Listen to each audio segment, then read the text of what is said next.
بسم الله النور بسم الله النور بسم الله نور النور بسم الله النور بسم الله النور بسم الله نور النور بسم الله نور على نور بسم الله نور على نور بسم الله نور على نور بسم الله نور على نور بسم الله الذي هو مدبر الأمور.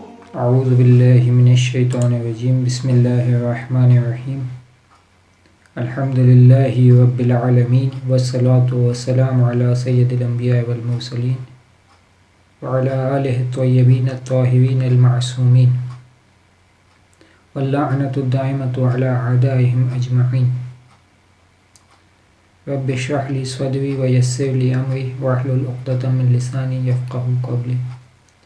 ناظرین، آج کی گفتگو کا موضوع نماز کی اہمیت اور نماز کے احکام ہیں. اسی کے ساتھ انشاءاللہ نماز کے ترجمے کو بھی جانیں گے. سب سے پہلے جانتے ہیں نماز کی اہمیت کتنی زیادہ ہے. نماز کی اہمیت جاننے کے لیے ہم رجوع کریں گے قرآن مجید کی طرف. قرآن مجید جیسے ہی آپ کھولتے ہیں تو سورہ فاتحہ کے بعد سورہ بقرہ میں آیت ہے بسم اللہ الرحمن الرحیم الف لام میم ذالک الکتاب لا ریب فیہ ھدی للمتقین الذین یؤمنون بالغیب ویقیمون الصلاۃ. کہ قرآن ہدایت ہے ان لوگوں کے لیے جو غیب پر ایمان لاتے ہیں ویقیمون الصلاۃ اور نماز قائم کرتے ہیں. یہاں پروردگار عالم نے مومنین کی اہم صفت نماز بیان فرمائی کہ نماز قائم کرنا مومن کی صفت ہے. سورہ حج قرآن مجید کا 22واں سورہ ہے. اس کی 41ویں 41ویں آیت ہے الذین ان مکناہم فی الارض اقاموا الصلاۃ وآتوا الزکاۃ. یہ مومنین یہ وہ لوگ ہیں کہ اگر ہم انہیں زمین میں صاحب اختیار بنا دیں تو یہ نماز قائم کریں گے اور زکوٰۃ ادا کریں گے. تو یہ مومنین اگر صاحب اختیار صاحب قدرت بھی ہو جاتے ہیں تو بھی یہ نماز قائم کرتے ہیں اور زکوٰۃ ادا کرتے ہیں. سورہ کوثر قرآن مجید کا 108واں سورہ. اس کی دوسری آیت فصلی لربک وانحر. اے حبیب آپ اپنے رب کی نماز پڑھیے اور قربانی کیجیے. یعنی کائنات میں تمام انبیاء کے بعد آنے والے آخری رسول صلی اللہ علیہ وآلہ وسلم کو بھی خداوند عالم نے یہ حکم دیا کہ اے حبیب آپ اپنے رب کی نماز پڑھیے. اس کے بعد سورہ نساء قرآن مجید کا 30واں سورہ. اس کی 103ویں آیت ان الصلاۃ کانت علی المؤمنین کتابا موقوتا. کہ نماز تو صاحبان ایمان پر وقت معین کر کے فرض کی گئی ہے. یہاں پر پروردگار عالم نے نماز کے وجوب کی بات کی کہ نماز مومنین پر وقت معین کر کے واجب اور فرض کی گئی ہے. سورہ عنکبوت قرآن مجید کا 29 سورہ نمبر 29 آیت نمبر 45 آیت ان الصلاۃ تنہی عن الفحشاء والمنکر. بے شک نماز فحش کاموں اور منکرات سے روکتی ہے. سورہ مدثر قرآن مجید کا 74واں سورہ 74 آیت نمبر 42 اور 43 42 اور 43 ما سلککم فی السقر قالوا لم نکو من المصلین. اصحاب یمین مجرموں سے سوال کریں گے تمہیں کون سی چیز جہنم کے اس گھڑے میں لے کر گئی؟ تو وہ جواب دیں گے کہ ہم نماز گزاروں میں سے نہ تھے. ان آیات سے پتہ چلا کہ نماز کی کتنی اہمیت ہے کہ مومنین کی صفات بھی جب خدا و تعالی نے بتائی تو اس میں سب سے اہم صفت نماز کو قائم کرنا بتائی، اور مجرموں کی بھی جب خامی بتائی تو یہی خامی بتائی کہ وہ جہنم میں کیوں گئے، کیونکہ وہ نماز نہیں پڑھتے تھے۔ اب آئیے احادیث میں نماز کی کیا اہمیت بیان کی گئی ہے۔ رسول صلی اللہ علیہ وآلہ وسلم کی حدیث ہے، الصلاۃ معراج المؤمن، نماز مومن کی معراج ہے۔ اس سے کیا مراد ہے؟ اس سے مراد یہ ہے کہ جس طریقے سے رسول صلی اللہ علیہ وآلہ وسلم معراج پر گئے تھے، تو معراج پر گئے اور اللہ سے ملاقات کی، تو نماز بھی ایک ایسی عبادت ہے جس میں انسان اللہ سے ملاقات کرتا ہے، مومن اللہ سے ملاقات کرتا ہے، اس لیے نماز مومن کی معراج ہے۔ دوسری حدیث، الصلاۃ عمود الدین، نماز دین کا ستون ہے، یعنی اگر نماز ہے تو دین باقی ہے، نماز نہیں ہے تو یہ دین کا ستون ہے، جب ستون باقی نہیں رہتا تو عمارت بھی باقی نہیں رہتی۔ اس کے بعد الصلاۃ قربان کل تقی، نماز ہر صاحب تقوی کی جانب سے پیش کی جانے والی قربانی ہے۔ ایک اور حدیث، ان شفاعتنا لا تنال من استخف بالصلاۃ، ہماری شفاعت ان لوگوں کو نہیں پہنچے گی جو نماز کو حقیر سمجھتے ہیں، اور سب سے بڑھ کر یہ نماز وہ عبادت ہے کہ ان قبلت قبل ما سوا و ان ردت رد ما سوا، کہ ان قبلت اگر یہ قبول ہو گئی تو قبل ما سوا، اس کے علاوہ جتنی بھی دوسری عبادتیں وہ بھی قبول ہو جائیں گی، و ان ردت اگر یہ ٹھکرا دی گئی تو رد ما سوا سوا، اس کے علاوہ بھی جتنی عبادتیں ہیں وہ بھی ٹھکرا دی جائیں گی۔ تو معلوم ہوا کہ نماز کی کتنی زیادہ اہمیت ہے کہ تمام عبادات کے قبول ہونے کا دار و مدار نماز پر ہے۔ اب آئیے ایک ایک کر کے ہم یہ دیکھتے ہیں کہ نماز کے احکام کیا ہیں۔ نماز کی دو قسمیں ہیں، یا تو نماز واجب ہے یا نماز مستحب ہے۔ چونکہ توضیح المسائل کے اندر نماز کے ٹاپک بہت زیادہ ہیں اور درس کا دورانیہ مختصر وقت میں 45 منٹ میں سارے مسائل کو کور کرنا ہے، اس لیے تمام مسائل کو ایک خلاصے کی صورت میں اور ایسا کہ آپ کے ذہن میں بیٹھ جائے مرتب کیا گیا ہے۔ تو آپ دو قسمیں نماز کے ذہن میں رکھیں، یا نماز واجب ہے یا نماز مستحب ہے۔ واجب نمازیں کون کون سی ہیں؟ واجب نمازوں میں سب سے پہلے آتی ہے یومیہ نمازیں۔ یومیہ نمازوں میں 5 وقت کی نماز، 5 نمازیں جو ملا کر اگر پڑھی جائیں تو 3 وقت میں ہوں گی، اور اگر فضیلت کے اعتبار سے وقت کے اعتبار سے جدا جدا پڑھی جائیں تو 5 وقت میں پڑھ جائیں گی، لیکن 5 نمازیں ہیں، پنجگانہ نمازیں جنہیں کہتے ہیں، 5 نمازیں ہیں، یہ واجب ہیں۔ اسی کے ساتھ جمعے کے دن نماز جمعہ یہ واجب نمازوں میں شمار کی جاتی ہے۔ دوسری نماز ہے نماز میت، یہ بھی واجب نماز ہے۔ تیسری نماز ہے نماز آیات، چوتھی نماز ہے باپ کی قضا نماز ہے بڑے بیٹے پر، 5ویں نماز ہے اجارے کی نماز، اور 6ٹھی نماز ہے نماز طواف۔ یہ واجب نمازیں ہیں۔ مستحب نمازیں بے شمار ہیں، یعنی اتنی زیادہ نمازیں کہ اگر آپ انہیں گننا چاہیں تو اس کے لیے اچھا خاصا وقت درکار ہے۔ نماز جعفر طیار، نماز غفیلہ، نماز شب، نماز امام زمانہ، ائمہ معصومین میں سے ہر امام کے نام سے ایک نماز۔ مستحب نمازیں بہت ساری ہیں جو مفاتیح الجنان اور دوسری دعاؤں کی کتابوں میں آپ دیکھ سکتے ہیں۔ واجب نمازیں جو میں نے آپ سے عرض کی وہی ہیں کہ یومیہ نمازیں 5 نمازیں جو روز پڑھنے کی ہیں واجب ہیں، اور اس کے علاوہ نماز جمعہ واجب ہیں۔ جو 5 نمازیں وہ کون سی ہیں؟ فجر کی 2 رکعت، ظہر کی 4 رکعت، عصر کی 4 رکعت، مغرب کی 3 رکعت اور عشاء کی 4 رکعت۔ اب آئیے نماز جمعہ کیا ہے؟ نماز جمعہ 2 خطبے کے بعد 2 رکعت نماز ہے۔ کے بعد ہے نماز میت. نماز میت وہ ہے کہ جب انسان مسلمان مر جاتا ہے تو اس کے مرنے کے بعد اس کے جنازے پر نماز پڑھی جاتی ہے، جسے نماز جنازہ اور نماز میت کہتے ہیں. تیسری نماز آیات، جو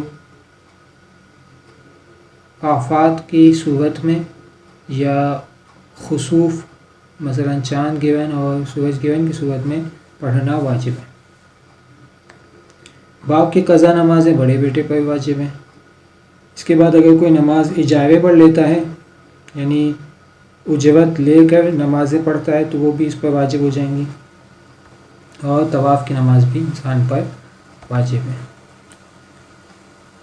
یہ جو پنجگانہ نمازیں اور باقی بھی نمازیں، ان کے احکام ہم کس طریقے سے پڑھیں گے؟ 7-8 کلاس کے اندر اوقات نماز نہیں پڑھیں گے، لیکن انشاءاللہ 9-10 کلاس کے اندر اوقات نماز پڑھیں گے. اس کے علاوہ مقدمات نماز، واجبات نماز، مبطلات نماز، یہ ہم مسائل انشاءاللہ پڑھیں گے. ان کے علاوہ جو مسائل ہیں، مثلا شکیات نماز، نماز جماعت اور مسافر کے احکام، وہ انشاءاللہ آپ اگلی کلاسوں میں پڑھ سکیں گے. اب آئیے سب سے پہلے ہم مقدمات نماز پڑھتے ہیں کہ نماز سے پہلے کن چیزوں کو مہیا کرنا اور کن چیزوں کے لیے آمادہ رہنا ضروری ہے.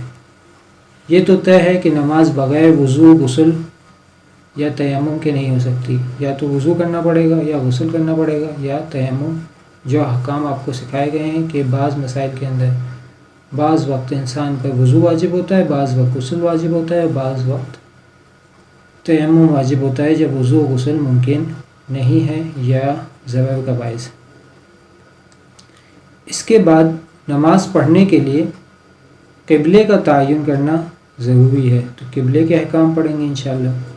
دوسری چیز، نماز میں بدن کو ڈھانپنا ضروری ہے، یہ بھی مقدمات نماز میں سے ضروری ہے. اور تیسری چیز ہے نماز پڑھنے کی جگہ. سب سے پہلے قبلے کے احکام پڑھتے ہیں کہ نماز کے پڑھنے کے لیے واجب نماز جو آپ پڑھ رہے ہیں، واجب نماز کے پڑھنے کے لیے ضروری ہے کہ نماز قبلہ رخ ہو کر انجام دی جائے.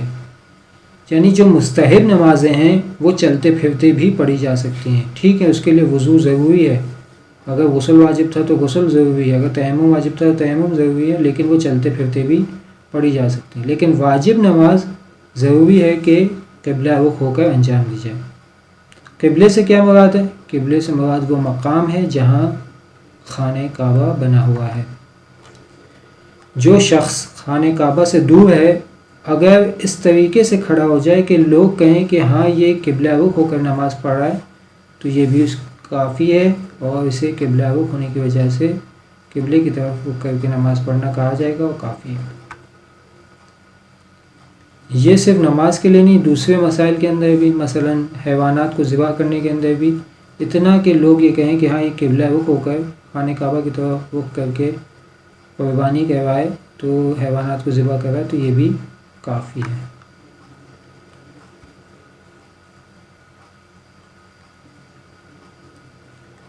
اگر مستحب نماز کو اگر آپ زمین کے اوپر کھڑے ہو کر نماز پڑھ رہے ہیں، تو کھڑے ہو کر نماز پڑھنے کی، یعنی آپ رکے ہوئے چل پھر نہیں ہوئے، تو ایسی صورت کے اندر قبلہ رخ ہو کر پڑھنا ضروری ہے. لیکن اگر چلتے ہوئے یا سواری کی حالت میں پڑھ رہے ہیں تو ایسی صورت کے اندر قبلے کی طرف منہ کر کے پڑھنا ضروری نہیں ہے.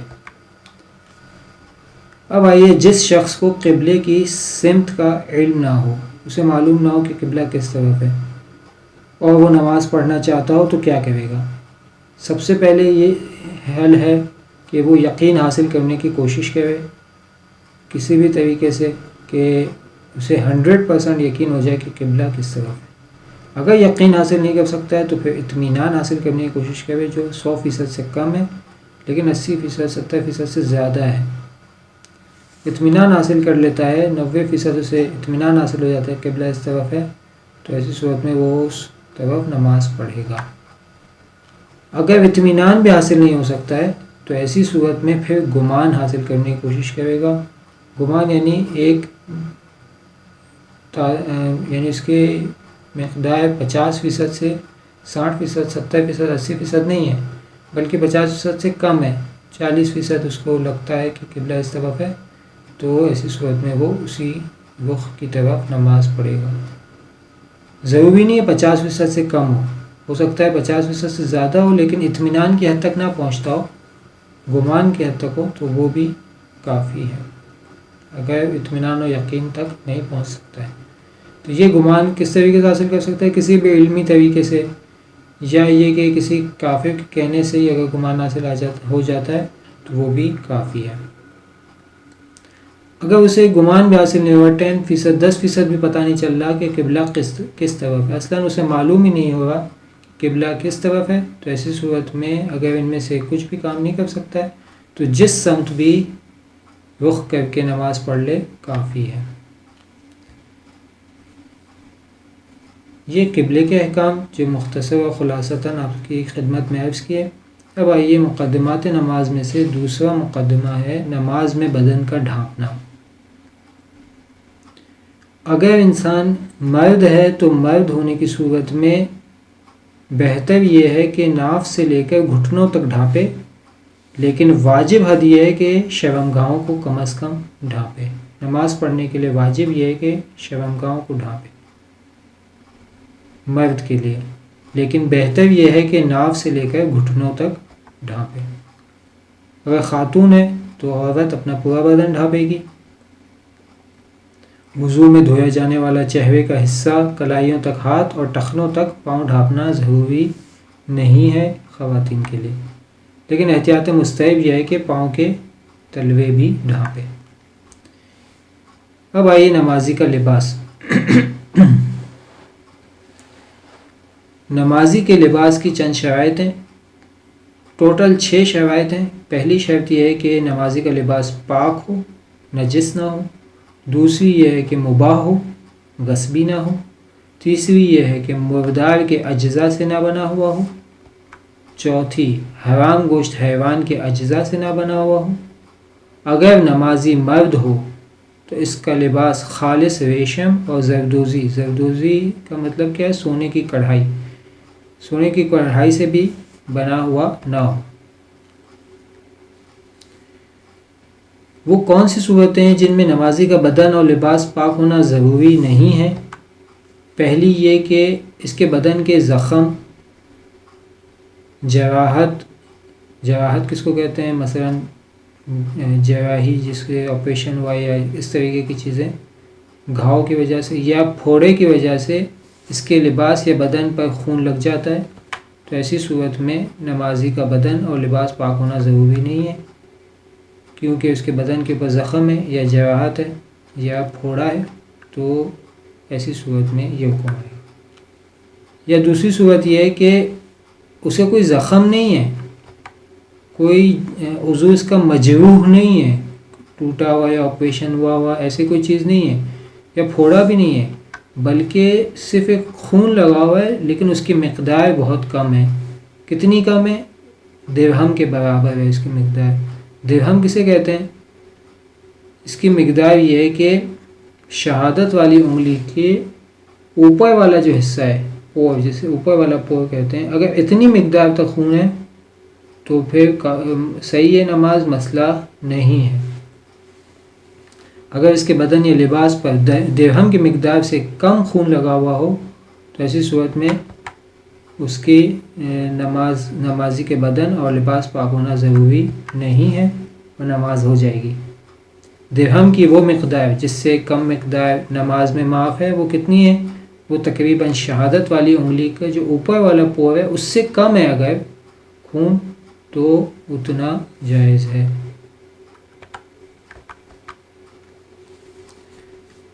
تیسری صورت یہ ہے کہ وہ مجبور ہے نجس بدن یا لباس کے ساتھ نماز پڑھے، یعنی اس کے پاس اس کے علاوہ کوئی چارہ کار نہیں ہے کہ نماز بھی چلی جائے گی اگر اس نے نماز نہیں پڑھی تو، اور بدن سے خون کا ہٹانا یا نماز کے لیے لباس کا تبدیل کرنا اس کے لیے ممکن ہی نہیں ہے، دھونا ممکن ہی نہیں ہے، مجبور ہے وہ، تو ناجس بدن یا لباس کے ساتھ نماز پڑھنے میں مجبور ہو تو ایسے ہی نماز پڑھ لے گا، صحیح ہے۔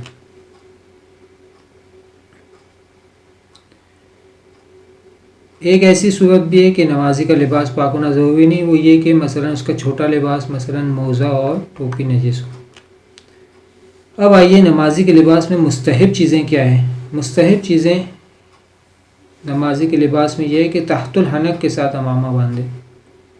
تحت الحنک کا مطلب یہ ہے کہ امامے کے اوپر جو یہ والی پٹی ہے، اس پٹی کو کھول کر کندھے سے ہوتے ہوئے بائیں کندھے کے اوپر امامے کی اس پٹی کو کھول کر لٹکا دینے کو تحت الحنک کہتے ہیں۔ اس طریقے سے امامے کے ساتھ نماز پڑھنا مستحب ہے۔ عبا پہننا، عبا جو قبا کے اوپر پہنی جاتی ہے، عبا پہننا مستحب ہے۔ سفید لباس کا پہننا مستحب ہے۔ پاکیزہ ترین لباس کا پہننا مستحب ہے۔ خوشبو کا استعمال کرنا مستحب ہے۔ عقیق کی انگوٹھی پہننا مستحب ہے۔ وہ چیزیں جو نمازی کے لباس میں مکروہ ہیں وہ کیا ہیں؟ سیاہ لباس پہننا، اور اس کے اندر یہ مسائل بھی ہیں کہ امام حسین علیہ السلام کے عزاداری کے علاوہ میں سیاہ لباس پہننا مکروہ ہے۔ میلا لباس پہننا مکروہ ہے۔ تنگ لباس پہننا مکروہ ہے۔ شرابی اور نجاست سے پرہیز نہ کرنے والے کا لباس پہننا مکروہ ہے۔ لباس کے بٹن کا کھلا ہونا مکروہ ہے۔ ایسا لباس یا انگوٹھی پہن کر نماز پڑھنا جس پر جاندار کی صورت کا عکس ہو یعنی تصویر ہو، یہ بھی مکروہ ہے۔ اب آئیے نمازی کے جگہ کے احکام کہ نمازی جس جگہ پر نماز پڑھ رہا ہے تو نماز پڑھنے کی جگہ کے کیا احکام ہیں۔ جس جگہ نماز پڑھی جائے گی اس کی سات شرائط ہیں۔ ان 7 شرائط پر نمازی کی جگہ کو پورا اترنا ضروری ہے۔ پہلی بات یہ کہ نمازی جس جگہ پر نماز پڑھ رہا ہے وہ جگہ مباح ہو، یعنی غصبی جگہ پر نماز نہیں پڑھ سکتا۔ جو شخص غصبی جگہ میں نماز پڑھ رہا ہو اس کی نماز باطل ہے، لیکن غصبی خیمے اور غصبی چھت کے نیچے نماز پڑھنے میں کوئی حرج نہیں ہے۔ غصبی جگہ وہ جگہ جو کسے کہتے ہیں غصبی جگہ؟ غصبی جگہ یعنی وہ جگہ جو خود کی بھی نہ ہو اور وہاں اسے نماز پڑھنے کی اجازت بھی نہ ہو۔ اگر اسے نماز پڑھنے کی اجازت نہیں ہے تو وہ بھی غصبی جگہ کہلائے گی اور وہ خود کی بھی نہیں ہے۔ 2 مثالیں اس میں دی جا رہی ہیں جو اہم ہیں، وہ یہ کہ جس ملکیت سے فائدہ اٹھانا کسی اور کا حق ہے، اس میں صاحب حق کی اجازت کے بغیر نماز پڑھنا باطل ہے۔ مثلا کرائے کے گھر میں کرایہ دار کی رضایت کے بغیر، مثلا یہ گھر مثال کے طور پر میرا نہیں ہے، مالک مکان کا ہے، لیکن میں نے مالک مکان کی اجازت سے اس سے فائدہ اٹھاتا ہوں، یعنی میں کرایہ دیتا ہوں اس کو اور میں یہاں رہتا ہوں۔ اب کوئی دوسرا شخص آئے اور آ کر میری رضایت کے بغیر، میری اجازت کے بغیر نماز یہاں پر پڑھ لے تو یہ بھی صحیح نہیں ہے، سوائے یہ کہ 100% یقین ہو کہ کرایہ دار راضی ہے، یعنی جو شخص اس مکان سے استفادہ کر رہا ہے وہ راضی ہے۔ لیکن اگر 100% یقین نہیں ہے تو اجازت کے بغیر نماز پڑھنا باطل ہے۔ اور دوسری مثال کیا ہے؟ دوسری مثال یہ کہ اگر میت نے اپنے مال کا تیسرا حصہ کسی جگہ خرچ کرنے کی وصیت کی ہو اور ابھی تک اس کا تیسرا حصہ جدا نہ کیا گیا ہو تو اس جگہ پر بھی نماز پڑھنا صحیح نہیں ہے۔ تیسری مثال یہ کہ مثلا ایک جگہ کے 2 پارٹنر ہیں، 2 مالک ہیں، ایک جگہ کے 2 پارٹنر ہیں، تو 2 پارٹنروں میں سے ایک ہی جگہ کے 2 پارٹنر ہیں، ایک پارٹنر دوسرے پارٹنر کی اجازت کے بغیر نماز نہیں پڑھ سکتا۔ چوتھی صورت یہ ہے کہ جس مال کا خمس نہ نکالا ہو۔ اگر کسی مال کا خمس نہیں نکالا گیا ہے اور اسی مال سے کوئی جگہ خریدتا ہے، کوئی مکان خریدتا ہے تو اس ملکیت میں بھی تصرف حرام اور نماز باطل ہے۔ اگر کوئی شخص اپنی ملکیت میں نماز پڑھنے کی اجازت دے اور انسان جانتا ہو کہ دل سے راضی نہیں ہے تو ایسی صورت میں بھی اس کی ملکیت میں نماز باطل ہے۔ ہاں اگر اجازت نہ دے لیکن انسان کو یقین ہو 100% کہ واضح ہے تو نماز صحیح ہے۔ اگر میت کے ورثہ میں سے کوئی نابالغ، دیوانہ یا لاپتہ شخص ہو تو اس کے ترکے میں اس کے ولی کی اجازت کے بغیر تصرف کرنا حرام اور نماز باطل ہے۔ یعنی جو میت کے ورثہ میں سے کوئی شخص ہے جو نابالغ ہے بطور مثال، تو نابالغ کے مال کے اوپر اس کا جو ولی ہوگا اگر اس کی اجازت حاصل نہیں کیے تو پھر نماز وہاں پڑھنا باطل ہوگی۔ اگر کسی جگہ کے غصبی ہونے کو بھول کر نماز پڑھ لے اور نماز کے بعد یاد آئے کہ یہ تو غصبی جگہ تھی تو ایسی صورت میں اس کی نماز صحیح ہے، لیکن اگر اس نے خود کسی جگہ کو غصب کیا ہو اور پھر بھول جائے اور وہاں نماز پڑھے تو اس کی نماز باطل ہے۔ بعض زمینیں ہوتی ہیں جو کھلا میدان ہے، وسیع اراضی ہیں، بہت بڑی وسیع و عریض زمینیں ہیں، تو وہاں پر نماز پڑھنے کے لیے مالک کی اجازت ضروری نہیں ہے۔ اب آئیے غصبی کے نہ ہونے کے بعد دوسری شرط یہ ہے کہ واجب نماز میں ضروری ہے کہ نمازی کی جگہ اتنی متحرک نہ ہو، ہلتی نہ ہو کہ نمازی کے بدن کے ساکن رہنے یعنی صحیح سے کھڑے رہنے میں بغیر حرکت کے اور اختیاری حالت میں پڑھی جانے والی نماز کے افعال کی ادائیگی میں رکاوٹ نہ بن جائے۔ یعنی اگر رکاوٹ بن رہی ہے اور وہ جگہ متحرک ہے تو ایسی صورت میں نماز نہیں ہوگی، بلکہ جب متحرک نہ ہو تبھی نماز ہوگی۔ تیسری شرط یہ ہے کہ ضروری ہے کہ ایسی جگہ پر نماز پڑھے جہاں نماز مکمل کرنے کا احتمال ہو۔ اگر ایسا لگتا ہے کہ نماز وہاں پر مکمل نہیں کر سکے گا، مثلا ہوا، بارش یا لوگوں کے ہجوم یا ان جیسے اسباب کی وجہ سے اطمینان ہو کہ اس جگہ نماز مکمل نہیں کر سکے گا، تو اگرچہ اتفاقاً وہاں نماز مکمل کر بھی لے تب بھی اس کی نماز باطل ہے۔ یعنی اتنا معلوم ہونا چاہیے کہ جہاں نماز پڑھ رہا ہے وہاں پر نماز مکمل کر سکے گا۔ چوتھی شرط، نماز پڑھنے کی جگہ اتنی نیچے نہ ہو کہ سیدھا کھڑا نہ ہو سکے اور اتنی تنگ بھی نہ ہو یعنی کنجسٹڈ بھی نہ ہو کہ رکوع اور سجود کو انجام نہ دے سکے اختیاری حالت میں۔ لیکن اگر ایسی جگہ نماز پڑھنے پر مجبور ہو جائے جہاں کسی طرح کھڑا نہ ہو سکتا ہو تو ضروری ہے کہ بیٹھ کر نماز پڑھے، اور اگر رکوع اور سجود کی ادائیگی ممکن نہ ہو تو ان کے لیے سر سے اشارہ کرے گا۔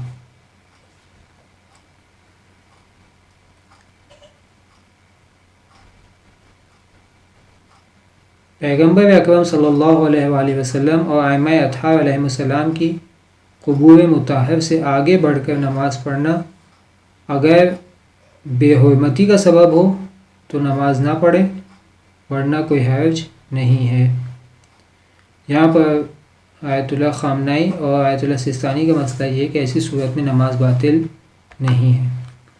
ہاں اگر نماز کے وقت کوئی چیز مثلا دیوار اس کے اور قبر کے یعنی معصومین کے قبر کے درمیان ہو تو کوئی حرج نہیں ہے، لیکن قبر مطہر پر بنے ہوئے صندوق، زری اور اس پر پڑے ہوئے کپڑے کا فاصلہ کافی نہیں ہے۔ اگر دیوار کا فاصلہ ہو تو صحیح ہے، لیکن اگر زری کا فاصلہ ہو تو وہ کافی نہیں ہے۔ پانچویں شرط یہ کہ نماز پڑھنے کی جگہ اگر نجس ہو تو اتنی تر نہ ہو کہ نماز کو باطل کرنے والی نجاست نمازی کے بدن یا لباس تک سرایت کر جائے۔ اگر سرایت کرنے والی تری کے ساتھ ہو تو ایسی صورت میں نماز نہیں پڑھے گا۔ اگر ایسی جگہ ہے کہ جہاں پر تری نہیں ہے اور نجس نہیں ہے یا نجس ہی نہیں ہے یا نجس تو ہے لیکن تر نہیں ہے جو سرایت کرے تو پھر صحیح ہوگی، لیکن اگر تر ہے یا یہ کہ نجس ہے اور ایسی ہے کہ جو سرایت کر جاتی ہے تو ایسی صورت میں صحیح نہیں ہوگی۔ لیکن یہ باقی اعضاء کے رکھنے کے اندر ہے۔ سجدے کے اندر یہ حکم ہے کہ سجدے کے لیے پیشانی رکھنے کی جگہ کا پاک ہونا ضروری ہے، جو اگر نجس ہو تو اگر تر نہیں بھی ہے، خشک ہے، تو بھی اگر سجدہ کرنے کے لیے جہاں پہ جس جگہ پر پیشانی رکھی جاتی ہے وہ جگہ اگر خشک بھی اور نجس ہے تو نجس ہونے کی صورت میں وہاں سجدہ نہیں ہوگا اور نماز باطل ہے۔ چھٹی شرط یہ ہے کہ ضروری ہے کہ نماز پڑھتے وقت اگر خاتون یعنی عورت مرد کے برابر یا آگے کھڑی ہو تو ان دونوں کے درمیان کم از کم ایک بالشت کا فاصلہ ہونا چاہیے، جس میں آیت اللہ سیستانی کا مسئلہ یہ ہے کہ کم از کم 10 ہاتھ کا فاصلہ ہونا ضروری ہے۔ لیکن یہ اس وقت ہے کہ جب نزدیک ہیں بالکل اور برابر میں ہیں، تو ایسی صورت میں 10 ہاتھ کا فاصلہ آیت اللہ سیستانی کے نزدیک ہونا ضروری ہے۔ اور اگر عورت مرد کے پیچھے کھڑے ہو کر نماز پڑھے تو پھر ایسی صورت میں اس فاصلے کا ہونا ضروری نہیں ہے۔ 7ویں شرط، ضروری ہے کہ نمازی کی پیشانی رکھنے کی جگہ اس کے پاؤں کی انگلیوں کے سرے اور گھٹنے کی رکھنے کی جگہ سے 4 ملی ہوئی انگلیوں کی مقدار سے زیادہ اونچی یا نیچی نہ ہو۔ چند ایسے مقامات ہیں جہاں پر ٹھہرنا حرام ہے لیکن نماز صحیح ہے۔ مثلا نامحرم مرد اور عورت کا ایسی جگہ اکٹھا ہونا جہاں کوئی دوسرا نہ ہو اور نہ ہی آ سکتا ہو،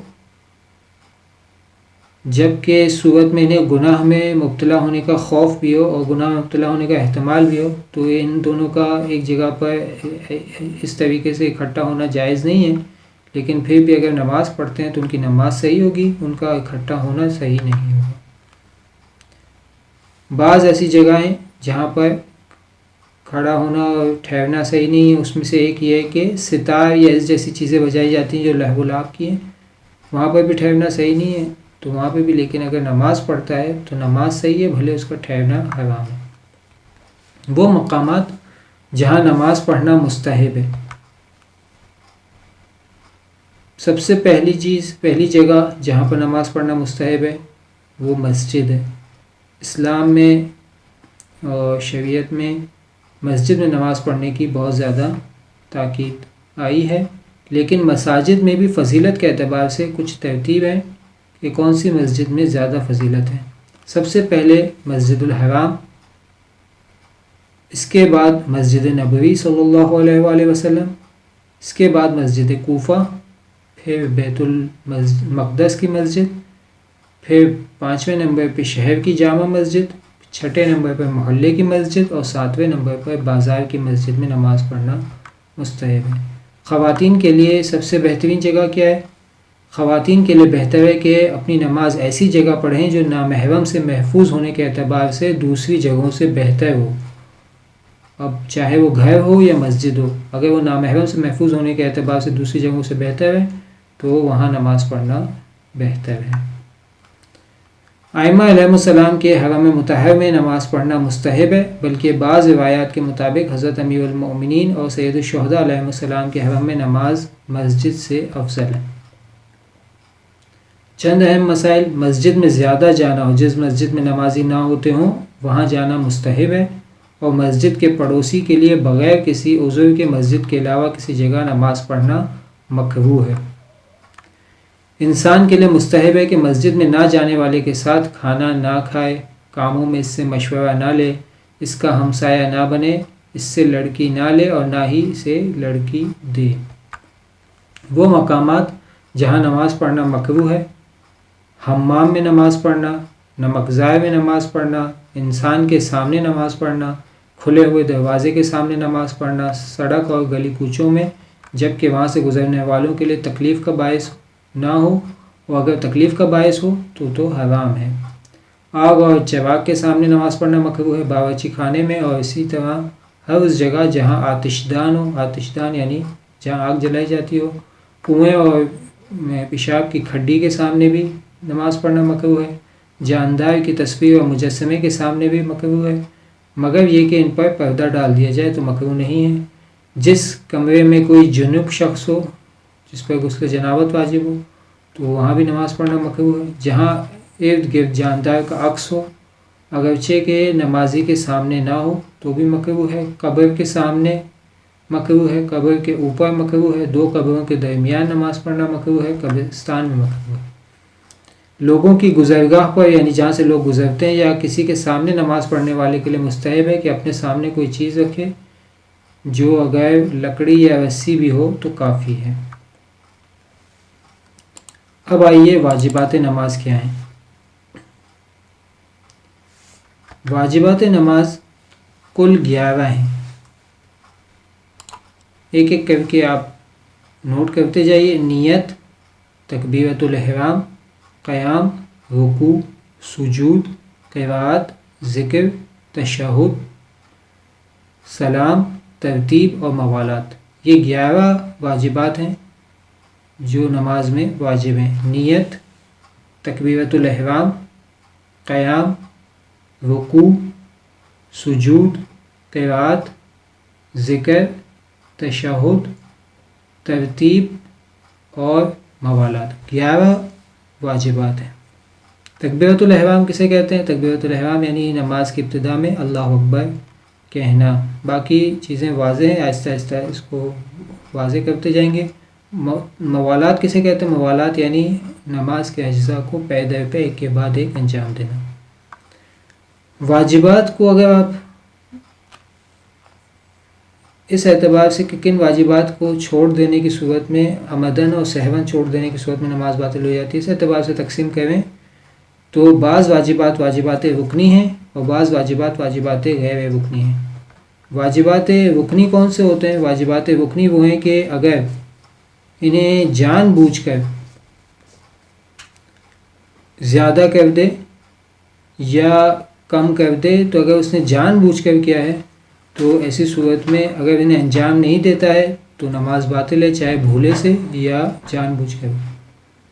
لیکن اگر واجبات رکنی کو جان بوجھ کر زیادہ کرے تو نماز باطل ہے، لیکن اگر بھولے سے ہو تو ایسی صورت میں اگر ایک رکوع یا 2 سجدے کی حد تک ہو تو باطل ہے، ورنہ باطل نہیں ہے. یعنی کیا مطلب یہ کہ واجبات رکنی اگر انجام دیتا ہی نہیں ہے واجبات رکنی تو ایسی صورت میں نماز باطل ہے، چاہے بھول سے انجام نہ دے یا جان بوجھ کر انجام نہ دے. لیکن اگر زیادہ کر دیتا ہے واجبات رکنی کو، مثلا تکبیرۃ الاحرام کو ایک کی جگہ پر 2 پڑھ دیتا ہے، تو اگر یہ جان بوجھ کر ہو تو باطل ہے. لیکن اگر بھولے سے ہو تو صرف 2 ایسی صورتیں ہیں جس کے اندر نماز باطل نہیں ہے. اس کے علاوہ کے اندر نماز باطل ہے. وہ کیا ہیں؟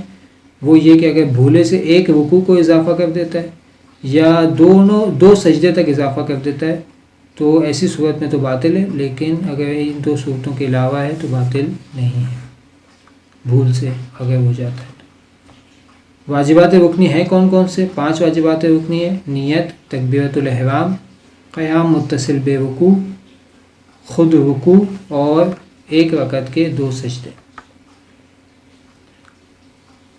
واجبات غیر رکنی کیا ہوتے ہیں؟ واجبات غیر رکنی وہ ہیں کہ اگر انہیں انجام نہیں دیتا ہے تو اگر جان بوجھ کر انجام نہیں دیتا ہے تو نماز باطل ہے، چونکہ واجب تھا لیکن جان بوجھ کر اسے انجام نہیں دیا تو نماز باطل ہے. لیکن اگر بھول سے انجام نہیں دیتا ہے تو نماز صحیح ہے. یہ واجبات غیر رکنی. لیکن اگر زیادہ کر دیتا ہے، یعنی مثلا 1 دفعہ واجب تھا 2 دفعہ انجام دے دیتا ہے، زیادہ کر دیتا ہے، تو اگر جان بوجھ کر زیادہ کر دے تو نماز باطل ہے. لیکن اگر بھولے سے ہو تو نماز صحیح ہے. بعض اور چیزیں بھی ہیں جو ارکان میں سے، مثلا تکبیرۃ الاحرام کے وقت قیام کرنا، یہ بھی واجب رکنی ہے. غیر رکنی واجبات کی فہرست نسبتاً طویل ہے. مثلا ایک سجدہ بھی واجبات غیر رکنی میں شامل ہے، اور قرات کے وقت قیام اور رکوع کے بعد قیام بھی واجبات غیر رکنی میں شامل ہیں. یہ جو رکنی اور غیر رکنی کے حوالے سے تفصیل بتائی گئی ہے، یہ ابتدائی اور بنیادی مسئلہ ہے. اس کے خود احکام تفصیلی ہیں جو آپ انشاءاللہ اگلی کلاسوں میں توفیق ملی تو انشاءاللہ پڑھ سکیں گے. نیت واجبات رکنی میں سے. کوئی بھی عبادت بغیر نیت کے عبادت نہیں بن سکتی ہے. عبادت وہی ہے کہ جس میں نیت اور قربتاً اللہ، اللہ کے حکم کی اطاعت کے لیے انجام دی جائے. نیت کہتے کسے؟ نیت کے لیے یعنی زبان پر الفاظ کا دہرانا ضروری نہیں ہے، صرف دل میں اگر ارادہ ہے تو یہی نیت کہلائے گا، چونکہ نیت دل کے ارادے کا نام ہے. لہٰذا اس میں الفاظ زبان پر لانا ضروری نہیں ہے اور الفاظ دل میں گزارنا بھی ضروری نہیں ہے. اگر غلطی سے غلط الفاظ زبان پر آ گئے لیکن دل میں ارادہ صحیح ہے تو بھی نماز صحیح ہے. نیت کی پہچان کیسے ہوگی کہ یہ نیت صحیح ہے کہ نہیں؟ یہ معلوم ہونا چاہیے کہ عبادت کیوں انجام دے رہے ہیں؟ اللہ کے لیے انجام دے رہے ہیں۔ کون سی عبادت انجام دے رہے ہیں، کیا انجام دے رہے ہیں، یہ معلوم ہونا چاہیے۔ 2 سوال معلوم ہونے چاہیے کہ کیا انجام دے رہے ہیں اور کیوں انجام دے رہے ہیں، یہ ضروری ہے۔ ہر عبادت کی نیت میں 2 چیزوں کا معین کرنا ضروری ہے کہ کیا چیز انجام دے رہے ہیں اور کیوں انجام دے رہے ہیں۔ کیا کا مطلب کیا ہے؟ کیا کا مطلب یہ ہے کہ جس عبادت کو انجام دیا جا رہا ہے وہ معین ہو۔ اس کا جواب ہر عبادت میں الگ ہوگا۔ معین ہونا ضروری ہے کہ کون سی عبادت ہے، لیکن یہ معین بھی تفصیلی طور پر نہیں بلکہ اجمالی طور پر، مختصر طور پہ بھی اگر معین کر دیتا ہے تو نیت میں کافی ہے۔ کیوں کا جواب کیا ہوگا؟ کیوں کا جواب یہ ہوگا کہ انسان نماز کو یا عبادت کو انجام دے رہا ہے تو سب عبادتوں کے اندر ایک ہی جواب ہوگا کہ عبادت قربتاً الی اللہ ہی ہوتی ہے، اللہ کے حکم کی اطاعت کے لیے۔ قربتاً الی اللہ کا مطلب یہ ہے کہ اللہ کے حکم کی تعمیل اور اس کی اطاعت کے لیے۔ آیت اللہ سستانی نے اس میں ایک ایڈیشن کیا ہے کہ قربتاً الی اللہ کا مطلب یہ ہے کہ اللہ کی بارگاہ میں پستی اور خضوع خشوع کے اظہار کے لیے نماز کو پڑھے، لیکن اگر اللہ کے حکم کی تعمیل کی نیت سے بھی پڑھ لیتا ہے تو کافی ہے۔ نیت کے اندر اخلاص شرط ہے، خلوص کے ساتھ نماز پڑھے۔ ریاکاری کے لیے، طلب شہرت کے لیے، لوگوں کو دکھانے کے لیے نماز پڑھنا صحیح نہیں ہے۔ اخلاص کے ساتھ صرف اللہ تعالیٰ کے حکم کی تعمیل کے لیے نماز پڑھے۔ اگر ریاکاری کے ساتھ نماز پڑھے تو چاہے جزء عبادت میں ہو یا انداز عبادت میں ہو، ہر 2 صورت کے اندر نماز باطل ہے۔ لیکن اگر ریاکاری کے لیے نماز نہیں پڑھ رہا بلکہ اس لیے نماز پڑھ رہا ہے کہ بچوں کی تربیت ہو جائے، بچے سیکھ جائیں، یا یہ کہ مسجد میں نماز پڑھ رہا ہے تاکہ لوگ یہ نہ کہیں کہ یہ مسجد میں جاتا ہی نہیں ہے، تو بھی صحیح ہے اور اس میں کوئی مشکل نہیں ہے، یعنی غیر ریا کے لیے لیکن نگاہ شریعت میں پسندیدہ فعل ہے تو کوئی حرج نہیں ہے۔ جیسے بچوں کی تربیت کے لیے ان کے سامنے نماز پڑھنا یا خود پر سے تہمت ہٹانے کے لیے مسجد میں نماز پڑھنا وغیرہ، اس میں نماز صحیح ہے۔ ضروری ہے کہ انسان شروع سے آخر تک اپنی نیت پر باقی رہے، یعنی اس طرح غافل نہ ہو جائے کہ اگر کوئی پوچھے کہ وہ کیا کہہ رہا ہے تو اس کی سمجھ میں نہ آئے کہ کیا جواب دے۔ اگر ایسی صورت ہو جائے گی تو ایسی صورت میں نماز باطل ہے کہ اسے یہ پتہ ہی نہ ہو کہ وہ کیا کہہ رہا ہے۔ تو اسے معلوم ہونا چاہیے کہ وہ اپنی نیت پر باقی رہے، اسے معلوم ہونا چاہیے کہ وہ کیا کہہ رہا ہے۔ تکبیرۃ الاحرام واجب رکنی ہے اور نماز کا آغاز اسی سے ہی ہوتا ہے۔ اس کے علاوہ جو ہم نے پڑھے قیام، معلوم ہے سب کو کہ کھڑے ہو کر انسان نماز پڑھے تو قیام واجب رکنی ہے۔ قیام متصل بے رکوع یعنی رکوع سے پہلے کا قیام۔ رکوع واجب رکنی ہے۔ سجدے میں جو احکام بتائے گئے کہ یہ بھی واجبات میں سے ہیں۔ اب آئیے وقت کی کمی کی بنا پر انشاءاللہ اگلے احکامات اگلی کلاسوں میں پڑھیں گے۔ نماز کے ترجمے کو دیکھتے ہیں کہ جو نماز ہم پڑھتے ہیں وہ اس میں الفاظ کا ترجمہ کیا ہے۔ سورہ الحمد کا ترجمہ آپ قرآن مجید میں دیکھ سکتے ہیں۔ سورہ اخلاص کا ترجمہ بھی آپ قرآن مجید میں دیکھ سکتے ہیں۔ رکوع اور سجدے کے جو اذکار ہیں ان کا ترجمہ بیان کیا جاتا ہے۔ سبحان ربی العظیم و بحمدہ، اس کا مطلب یہ ہے کہ میرا عظیم پروردگار ہر عیب اور ہر نقص سے پاک اور منزہ ہے، میں اس کی ستائش میں مشغول ہوں۔ سبحان ربی الاعلی و بحمدہ یعنی میرا پروردگار جو سب سے بالا تر ہے، ہر عیب اور نقص سے پاک اور منزہ ہے، میں اس کی ستائش میں مشغول ہوں۔ سمع اللہ لمن حمدہ کا کیا مطلب ہے؟ جو کوئی خدا کی ستائش کرتا ہے خدا اسے سنتا ہے اور قبول کرتا ہے۔ استغفر اللہ ربی و اتوب الیہ کا مطلب کیا ہے؟ یعنی میں مغفرت طلب کرتا ہوں اس اللہ سے جو میرا پالنے والا ہے اور میں اس کی طرف رجوع کرتا ہوں۔ بحول اللہ و قوتہ اقوم و اقعد کا ترجمہ یہ ہے کہ میں خدا تعالیٰ کی مدد سے اٹھتا اور بیٹھتا ہوں۔ قنوت میں آپ کوئی بھی دعا پڑھ سکتے ہیں۔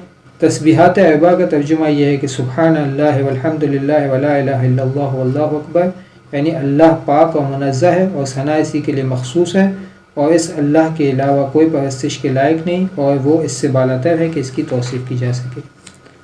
تشہد اور سلام کا ترجمہ یہ ہے کہ اشہد ان لا الہ الا اللہ وحدہ لا شریک لہ، اس کا ترجمہ یہ ہے کہ ستائش پروردگار کے لیے مخصوص ہے، اور میں گواہی دیتا ہوں کہ سوائے اس خدا کے جو یکتا ہے اس کا کوئی شریک نہیں اور کوئی پرستش کے لائق نہیں ہے۔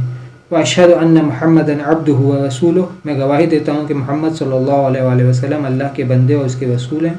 اللہم صلی علی محمد وآل محمد، یعنی اے اللہ رحمت نازل فرما محمد وآل محمد صلی اللہ علیہ وآلہ وسلم پر۔ اس کے بعد سلام، السلام علیک ایھا النبی ورحمۃ اللہ وبرکاتہ، یعنی اے اللہ کے رسول آپ پر ہمارا سلام ہو اور آپ پر اللہ کی رحمتیں اور برکتیں نازل ہوں۔ اس کے بعد السلام علینا وعلی عباد اللہ الصالحین، یعنی ہم نماز پڑھنے والوں پر اور تمام صالح بندوں پر اللہ کی طرف سے سلامتی ہو، اور آخری سلام السلام علیکم ورحمۃ اللہ وبرکاتہ، یعنی تم مومنین پر خدا کی طرف سے سلامتی اور رحمت اور برکت ہو۔ یہاں تک نماز کے احکام کافی ہیں۔ انشاءاللہ جو احکام باقی رہ گئے واجبات رکنی اور غیر رکنی کی، وہ انشاءاللہ اب اگلی کلاس میں پڑھیں گے۔ اللہ تعالیٰ سے دعا ہے اللہ تعالیٰ ہم سب کی اس عبادت کو قبول فرمائے اور ہمیں دین پر عمل کرنے کی توفیق عنایت فرمائے۔ ربنا تقبل منا انک انت السمیع العلیم۔ اللہم صلی علی محمد وآل محمد۔ بسم اللہ